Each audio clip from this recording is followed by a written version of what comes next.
E aí galera, tudo beleza? Voltei aqui para continuar falando sobre compressores em paralelo na voz. Quais compressores que eu selecionei para fazer o meu Vocal Chain? Vocês lembram no vídeo passado, eu havia colocado o Teletronix LA2A, também o meu DBX 160 e o Fairchild 660, que é a versão mono do Fairchild. Eu vou dar um briefing aqui sobre a história do LA2A e principalmente vou focar no funcionamento dele. O Teletronix LA2A surgiu na década de 50. Ele ainda não tinha esse projeto chamado LA2A, era só o Teletronix LA. Ele foi inventado por Jim Lawrence, que é um engenheiro eletricista que foi chamado para guerra, para coordenar radares e outras coisas assim. Ele criou um tipo de tecnologia diferente para as células eletroópticas dos compressores eletroópticos. Mas Alvin, que raios é isso de célula eletroóptica? Bom, parece complicado. Na verdade é um pouco complicado. Essa teoria ela surgiu com Einstein, que ele tinha uma célula óptica que entendia os prótons e blá blá blá blá blá blá, e eu não vou falar sobre isso nesse vídeo, mas vocês podem estudar um pouquinho sobre células eletroópticas se vocês tiverem dúvida a respeito. Mas o foco aqui é o nosso compressor LA2A. E como ele funciona? Ele tem um transformador na entrada que controla a impedância e o nível da tensão. Depois desse transformador, ele tem dois caminhos diferentes. Esses dois caminhos fazem com que o sinal de áudio num deles seja processado pela célula eletroóptica, que eu já vou chegar nela, e o outro faz com que ele vá para um amplificador de tensão. Esse amplificador usa uma válvula chamada 12AX7. Ele é controlado pelo knob chamado Peak Reduction. O que esse Peak Reduction faz exatamente? Ele amplifica o nível de tensão. Esse sinal que vem por esse sidechain e é amplificado por esse amplificador que usa a 12AX7, ele vai para uma célula eletroluminescente, que é basicamente como se fosse uma lâmpada. Ele usa um detector eletroluminescente para entender os picos de tensão elétrica que entram no input. Ou seja, quanto mais sinal entra, mais essa lâmpada acende. Você pode fazer essa lâmpada acender mais, girando esse botão de Peak Reduction para a direita. Mas afinal, o que é esse tal de Peak Reduction? O que é essa detecção de Peak Reduction? Quando eu tenho o sinal da tensão da corrente alternada, ela faz assim, uou, e eu tenho a relação do pico ao outro pico. E quando eu faço essa medição dessa distância, essa é minha relação de pico a pico. E é esse tipo de coisa que ele detecta, e não a média quadrada em RMS do meu sinal de áudio. Bom, depois que ele acende bastante essa lâmpada, uma célula óptica capta o quanto que essa lâmpada acendeu. Aí, depois que a luz acende, um atenuador óptico, que é sensível à luz, faz com que a resistência ao sinal aumente ou diminua, de acordo com a luminosidade que atinge ele. Ou seja, quanto maior a entrada de sinal, maior a luminosidade e mais resistência que ele vai gerar, e mais ele vai comprimir. No fundo, você controla o seu threshold e também o ratio do compressor com esse Peak Reduction, que é um amplificador de tensão em paralelo que manda o sinal para o detector de tensão dele. A única forma de você controlar o threshold e o ratio é determinando quanto de sinal tem no input e quanto que esse Peak Reduction vai atuar ou não. Quanto mais Peak Reduction, mais ele comprime e maior é o ratio. Agora que você já entendeu de uma forma bem simplificada as características elétricas desse cara, a gente vai poder entender melhor como funcionam as características do compressor em si, ou seja, o threshold, o ratio, o ataque, o release, a distorção harmônica, o knee e etc. Vamos ir um por um e vocês vão entender bem. Diferente dos outros compressores fotoluminescentes, esse aqui ele tem um ataque um pouquinho mais rápido por conta da característica fotoluminescente da célula, que é mais moderna do que os outros que tinham naquela época. Claro, hoje nós temos compressores ópticos bem mais rápidos que esse. O ataque desse chega a mais ou menos 10 milissegundos, dependendo do material que entra no input. Já o release dele é determinado pela quantidade de material e quanto tempo que essa lâmpada fica acesa. Geralmente ele fica ali entre 40 e 80 milissegundos. Porém, isso varia bastante. Se a lâmpada ficar acesa há muito tempo e tiver uma quantidade de sinal muito grande na célula óptica, ele vai ficar mais tempo atenuando o sinal, ou seja, comprimindo. Mas Alvin, e aquela chavezinha, limiter ou compression? O que ela faz? Quando a gente coloca ela no limiter, ela aplica um ratio maior de 10 para 1. Já quando a gente coloca na opção Compression, ele vai de 3 para 1, mas isso varia. Como eu disse para vocês, depende da quantidade de sinal que entra e quanto que a gente trabalha com o Peak Reduction. Mas em média, podemos usar esses ratios como base. A célula eletroluminescente acende rápido, porém o pico de luz dela demora um pouco para chegar. Por isso que o Ni desse compressor ele é bem suave. Tá? Então ele tem uma quantidade de dBs bem grande até atingir o ponto máximo de ratio da compressão. Então pessoal, agora que a gente já entendeu como funciona o LA2A, eu vou mostrar a simulação que eu utilizei na mixagem. Como propósito é simplesmente mostrar o efeito que ele causa no chain da voz, eu vou solar a voz e vou tocar ele várias vezes para vocês, manipulando os parâmetros dele e mostrando os objetivos que eu tive dentro do chain. Então, aqui está o compressor. Aqui é o Peak Reduction, como nós vimos na unidade original, e aqui nós temos também a chave de seleção entre compressão e limiter. Lembrem que o Peak Reduction aumenta o ganho da célula eletroluminescente. Isso faz com que a gente tenha uma modificação da resposta de frequência e distorção harmônica desse próprio plugin. Então, vamos lá dar uma olhada em como a gente pode manipular os parâmetros do LA2A e ele reage a diferentes tipos de informação de áudio que estão no input.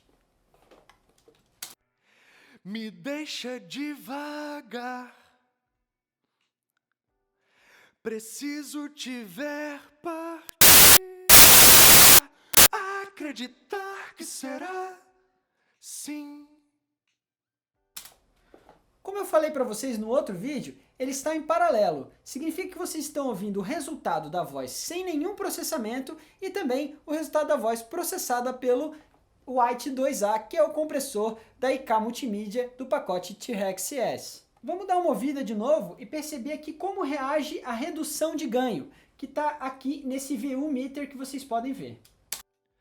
Me acostumar te ver, me dizendo tchau, sem querer partir, não é simples assim.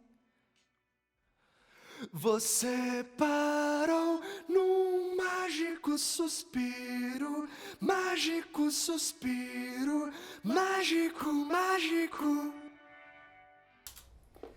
Vocês percebem que o efeito causado pelo Ni dele, que é bem suave, é de que a voz se mantém presente e ela vai comprimindo gradativamente até chegar nos picos de dinâmica.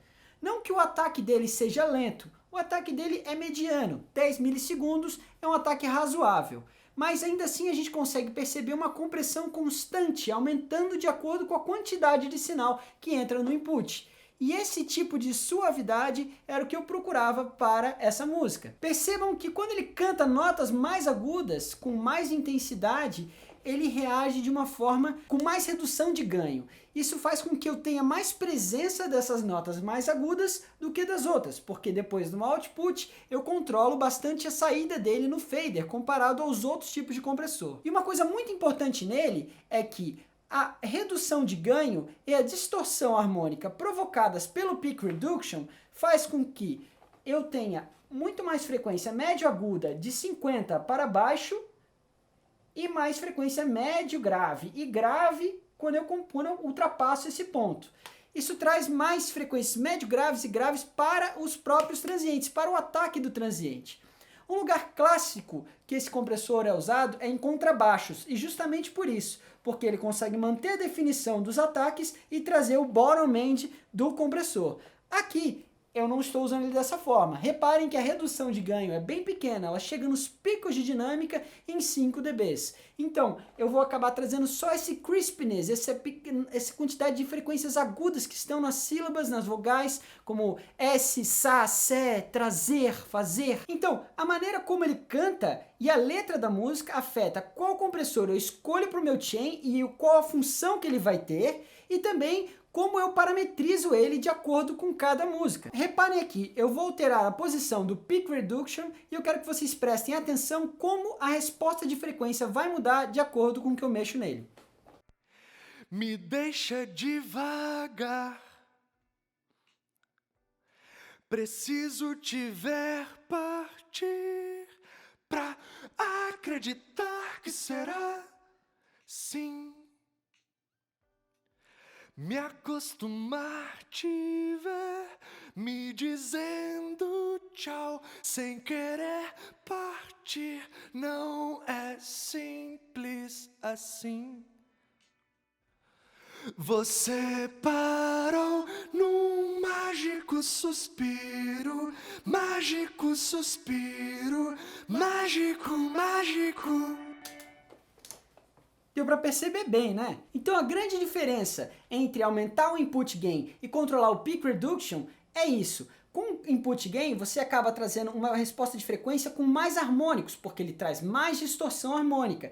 Já como o outro é um sidechain, como a gente viu no circuito dele anteriormente, ele vai simplesmente controlar o quanto de informação que essa célula eletroóptica deve reagir ao compressor, ou seja, ele vai dizer para o compressor: atua mais ou atua menos, e não vai dar mais sinal na entrada. Isso muda a resposta de frequência, é isso que faz com que ele atue mais em frequências graves, mudando o peak reduction, ou então dê mais distorção harmônica e mais frequências agudas no input gain. Eu vou manipular o input gain e quero que vocês percebam a diferença, e percebam também que vai haver mais compressão, porém com uma resposta de frequência diferente daquilo que a gente percebeu antes. E também com uma resposta dinâmica diferente do que a gente percebeu antes.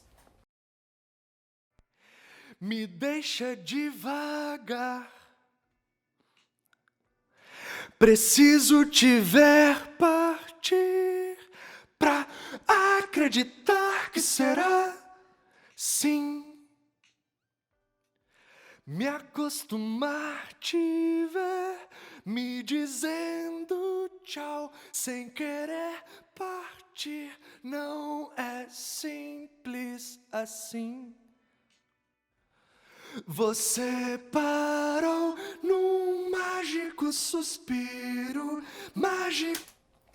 Ele não trouxe aquele bottom end, que é uma coisa que eu não desejo com esse compressor dentro do meu chain. O propósito dele é trazer de novo mais clareza para a dicção e para a letra da música. Ele faz isso através de um Mi bem suave, como a gente conversou antes, de acordo com cada ataque que tem dentro da interpretação do artista.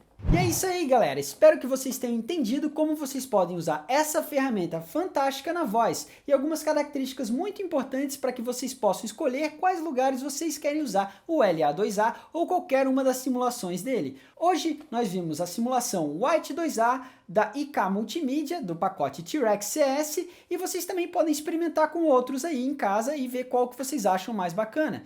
Não necessariamente eles vão representar a mesma coisa direitinho, até porque essas unidades analógicas variam muito de uma para outra, principalmente por conta do desgaste do tempo e de características elétricas da sua casa ou do seu estúdio. Se vocês ficarem em dúvidas sobre como funciona um compressor ou não entender algum dos parâmetros que nós falamos aqui nesse vídeo, vocês podem olhar tudo sobre como funciona um compressor aqui nesse vídeo, nesse card. Fiquem ligados, continuem acompanhando essa playlist que eu vou desvendar um por um dos compressores que eu usei no meu vocal chain, ou seja, na compressão em paralelo do meu vocal. Vocês podem aprender coisas bem bacanas e usar esses compressores em outros lugares na sua mix. Valeu? Um abração. Tchau, tchau.